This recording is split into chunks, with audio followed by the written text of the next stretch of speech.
You ask Tiger to solve. This deals with linear equations with one unknown. The final result is x equals -10. Let's solve it step by step. Group all constants on the right side of the equation. Add 6 to both sides. Simplify the arithmetic.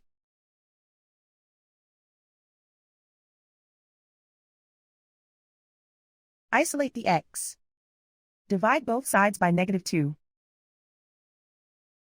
Cancel out the negatives. Simplify the fraction.